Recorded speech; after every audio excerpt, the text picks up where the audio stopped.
Hi, this is Kerry Garrison with Multicopter Warehouse, and today I'm going to cover the top 10 newbie mistakes and how to avoid having problems with them.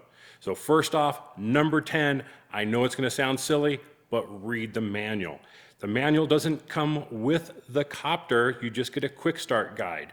So you either want to go to the DJI website and download the manual for your machine, or right from the Go app, you can go to the Academy and pull up the manual right there on your mobile device, read it when you're doing other things that don't take a lot of attention possibly, and make sure you read the manual. It's going to tell you how to properly land, how to change your camera settings, what the different icons are for, a lot of the system settings. It's going to go into all the detail that you need to really understand your aircraft. We see these questions all the time on the forums and Facebook, people asking something that is very clear in the manual. So make sure you read the manual, it's a good thing. Number 9, go out with a buddy.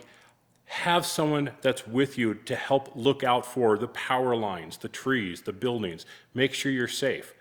If you're a commercial operator here in the US, it's mandatory that you have a visual observer with you. So as a hobbyist, it makes sense too to make sure that you're not flying too close to things and that you're staying out of harm's way.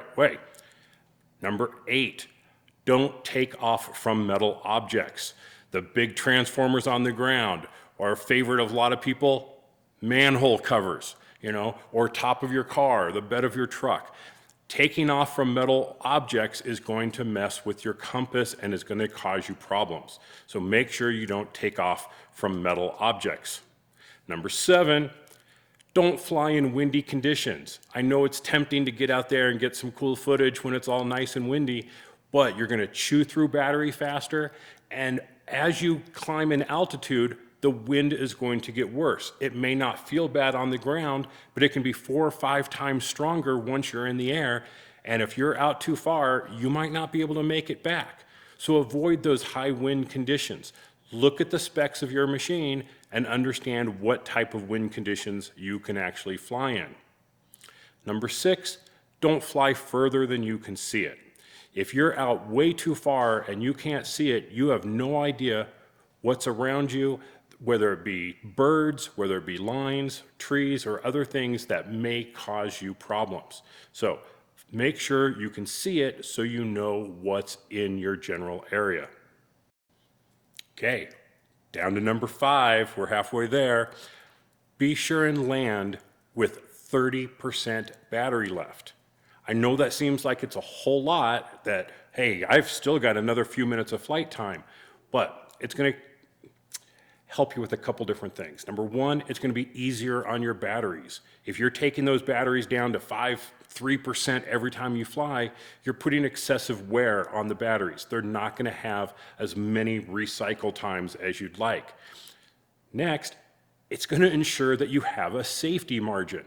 If you're out flying and you're in the wind and you're budgeting to make sure that you're back by 30%, you're going to avoid problems like running out of battery over the lake. So make sure that you plan on landing with 30% battery. Number 4, kind of related, don't fly with a low battery. That means don't take off unless that battery is topped off. What's going to happen is a battery that's been sitting for a little while will think that it has more voltage than it actually has. So as soon as you go and take off and that system is under load, it's going to recalibrate, and all of a sudden you have a lot less battery than you actually thought. I mean, I've had this happen to me where I had my battery sitting for about 8-9 days and I went to go do a shoot. I hit the button on the back, it said, oh, I've got about 75% battery. I take off, I get in position to take the shot, and all of a sudden it wants to land because it was false peaking because the batteries had been sitting for too long. So before you go out and fly, make sure you top off those batteries. Once you've been up in the air with the battery, that battery's dead. It doesn't matter if you've gone down to 50%, 60%, consider that battery discharged and make sure you charge it before you go up in the air again. Number 3, one of the big mistakes we're seeing right now, especially with the smaller machines like the Mavic and the Spark, is don't fly indoors. It's extremely tempting to do it, especially with something as small as the Spark. But flying indoors means you don't have GPS position hold. So it is going to drift around.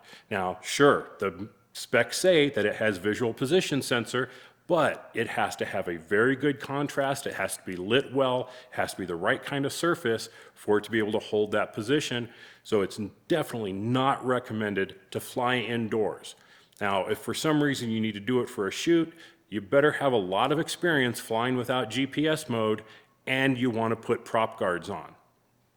Number 2, stay away from things, including at takeoff. You don't want to be next to things. That's one of the biggest reasons why we have a repair center, is people don't stay away from things. They hit things.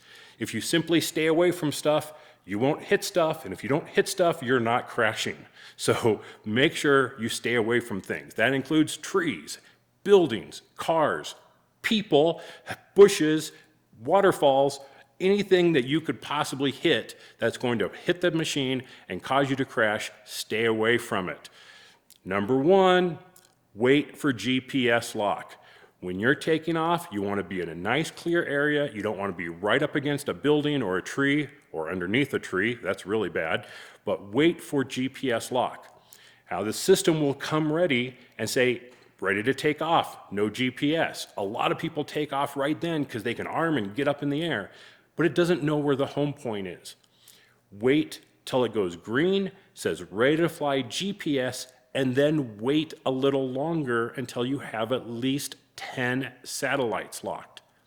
Now the reason we say 10 satellites is if you take off at the minimum, which is 7, now oftentimes a satellite will go off the horizon, you've already dropped down to 6, you've lost that GPS lock.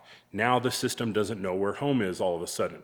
So you want to wait till you have about 10 satellites locked in, so if one falls off, you still have a good solid signal. So this has been Kerry with our top 10 newbie mistakes, how to avoid them and keep your machine safe. Thanks for watching. We'll catch you next time. Bye-bye.